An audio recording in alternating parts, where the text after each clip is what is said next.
मला आजही स्पष्ट आठवतो तो 2008चा दिवस। सकाळी उठल्या उठल्या आमच्या शेजारच्या काकू न्यूजपेपर हातात घेऊन धावतच आमच्या घरी आल्या। घरात येताच त्या आईजवळ बसून मोठ्या मोठ्याने रडू लागल्या। रडत रडत त्या सांगत होत्या की त्यांच्या नवऱ्याची MIDC मधली नोकरी गेली आहे आणि स्टॉक मार्केटमधले गुंतवलेले 2 लाख रुपये पूर्णपणे बुडाले आहेत। माझी आई त्यांना शांत करत म्हणत होती की आमच्या यांचेही 50,000 गुंतवलेले पैसे पाण्यात गेले आहेत। त्या दोघी काय बोलत होत्या हे मला तेव्हा काहीच कळत नव्हतं। रागाच्या भरात काकूंनी तो न्यूजपेपर जमिनीवर फेकून दिला आणि काही वेळातच त्या निघून गेल्या। ते गेल्यानंतर मी तो न्यूजपेपर उचलून पाहिला। पहिल्याच पानावर मोठ्या अक्षरात हेडलाईन होती, भारतामध्ये मंदीची लाट उसळली। पुढे लिहिलं होतं की भारतातील हजारो कंपन्या बंद पडल्या आहेत, लोकांच्या स्वप्नांची राखरांगोळी झाली आहे आणि कित्येक लोकांचे गुंतवलेले पैसे दिवाळखोरीत निघाले आहेत। अमेरिकेतील लेहमन ब्रदर्स या मोठ्या बँकेच्या दिवाळखोरीमुळे ही जागतिक मंदी आली हे त्या बातमीत स्पष्टपणे नमूद केलं होतं। त्या काळी ही गोष्ट माझ्या बालमनाला अजिबात समजणारी नव्हती, पण आज इतक्या वर्षानंतर जेव्हा त्या काळाचा अभ्यास करतो तेव्हा लक्षात येतं की लेहमन ब्रदर्सच्या दिवाळखोरीने जगभरात किती मोठा आर्थिक धुमाकूळ माजवला आहे। आज पुन्हा एकदा अशाच एका मोठ्या महाकाय आर्थिक मंदीची चाहूल जगभर लागलेली दिसते आणि काही तज्ज्ञांच्या मते ही मंदी पुढच्या वर्षी भारतालाही धडकू शकते। ही मंदी कशी येऊ शकते, जागतिक घडामोडींचा भारतावर काय परिणाम होऊ शकतो आणि आपण वेळीच कोणती पावलं उचलायला हवीत याचाच आढावा घेणारा हा व्हिडिओ आहे। नमस्कार, मी रतन। सगळ्यात आधी आपण जाणून घेऊया की आर्थिक मंदी म्हणजे नेमकं काय। आर्थिक मंदी म्हणजेच इकॉनॉमिक रिसेशन ही अशी अवस्था असते जिथे लोकांची खरेदी करण्याची क्षमता कमी होते, बाजारात मागणी घटते आणि व्यवसाय मंदावतात। अर्थशास्त्राच्या भाषेत सांगायचं झालं तर एखाद्या देशाच्या GDP सलग 6 महिने घसरत राहिला तर त्या देशात आर्थिक मंदी आली असं मानलं जातं। अशा परिस्थितीत सगळ्यात आधी बेरोजगारी वाढते, उत्पादन कमी होतं, लोक खर्च करायला घाबरतात आणि त्याचा थेट परिणाम खरेदीवर होतो। शेअर बाजारात मोठी घसरण होते, लोकांनी गुंतवलेले पैसे कमी होतात, बँका कर्ज देण्याबाबत सावध होतात, व्याजदर वाढवतात आणि नवीन उद्योग सुरू करणं जवळपास अशक्य होतं। थोडक्यात सांगायचं झालं तर जे उत्पादन करणारे असतात त्यांच्या घरची चुलही पेटेनाशी होते। आता थेट मुद्द्यावर घेऊया। 2026 मध्ये भारतात मंदी कशा प्रकारे येऊ शकते याचं एक मोठं कारण म्हणजे जगातील अनेक बलाढ्य देश सध्या प्रचंड कर्जात बुडालेले आहेत। अमेरिका, चीन, फ्रान्स, जर्मनी आणि भारत यासारखे देशही याला अपवाद नाहीत। त्यात अमेरिकेवर तब्बल $37 ट्रिलियन कर्ज आहे। हे कर्ज एका दिवसात उभं राहिलेलं नाही, तर गेल्या अनेक दशकातील आर्थिक आणि राजकीय निर्णयांचा हा परिणाम आहे।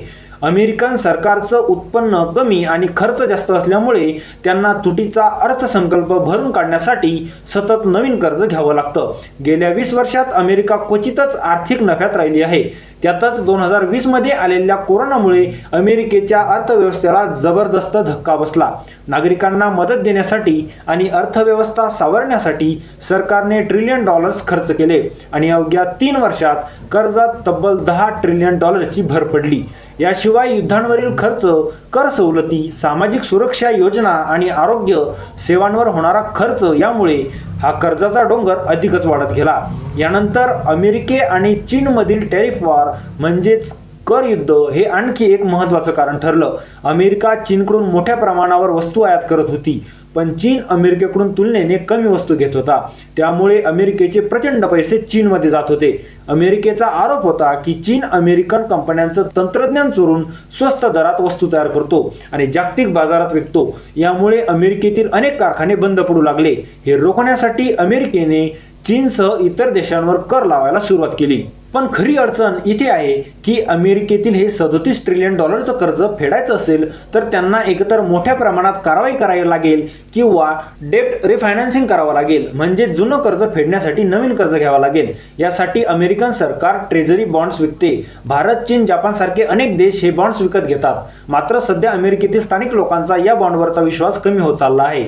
लोक बॉन्डपेक्षा सोनं, चांदी, करन्सी आणि स्टॉक मार्केटमध्ये गुंतवणूक करण्यात जास्त रस दाखवत आहेत। जर 2026 मध्ये अमेरिकेच्या फेडरल रिझर्वेशनने व्याजदर वाढवले तर अमेरिकेला ना सहज कर्ज मिळेल ना एवढं मोठं कर्ज फेडता येईल। अशा वेळी अमेरिकन गुंतवणूकदार आपले पैसे स्टॉक मार्केटमध्ये काढून पुन्हा बॉन्ड्सकडे वळू शकतात। याचा परिणाम फक्त अमेरिकेपुरता मर्यादित राहणार नाही, तर संपूर्ण जागतिक बाजार कोसळण्याची शक्यता निर्माण होईल। हा बबल कधी फुटेल, एका महिन्यात की 6 महिन्यात, हे अमेरिकेचं अंतर्गत राजकारण ठरवेल. या सगळ्याचा भारतावरही मोठा परिणाम होऊ शकतो. नुकत्याच समोर आलेल्या एका अमेरिकन डेटानुसार सध्याची अमेरिकन अर्थव्यवस्था AI कंपन्यांवर अवलंबून आहे. जर AI क्षेत्र बाजूला काढलं तर अमेरिकेचा GDP वाढीचा दर खूपच कमी होतो. म्हणजेच हा सगळा खेळ AI बबलचा आहे आणि तो फुटला तर भारतात सगळ्यात पहिला फटका IT आणि सॉफ्टवेअर कंपन्यांना बसेल. त्यानंतर automobile, real estate, export import business, banking आणि शेअर मार्केटमध्ये गुंतवणूक केलेल्या लोकांनाही सावध व्हावं लागेल. म्हणूनच अशा परिस्थितीत पैशांची बचत करणं, इमर्जन्सी फंड तयार ठेवणं, वायफळ खर्च टाळणं आणि चालू खर्च लवकरात लवकर फेडण्याचा प्रयत्न करणं फार महत्त्वाचं आहे. शेअर बाजारात घाईघाईने निर्णय घेऊ नका आणि आरोग्य विमा नक्की काढून ठेवा, कारण मंदीच्या काळात महागाई मोठ्या प्रमाणावर वाढते आणि त्याचं ओझं थेट सामान्य माणसावर पडतं. आजूबाजूला घडणाऱ्या घडामोडींवर लक्ष ठेवा, काटकसर करा आणि आर्थिकदृष्ट्या स्वतःला मजबूत ठेवा, जेणेकरून येणाऱ्या मंदीचा परिणाम तुमच्यावर, तुमच्या कुटुंबावर आणि मुलांच्या शिक्षणावर कमी होईल. या संभाव्य आर्थिक मंदीबद्दल तुम्हाला काय वाटतं? शेअर बाजारात पुढे काय होऊ शकतं याबद्दल तुमचं मत आम्हाला कमेंट बॉक्समध्ये नक्की सांगा आणि अशाच माहितीपूर्ण व्हिडिओसाठी या YouTube चॅनलला सबस्क्राईब करायला विसरू नका. धन्यवाद.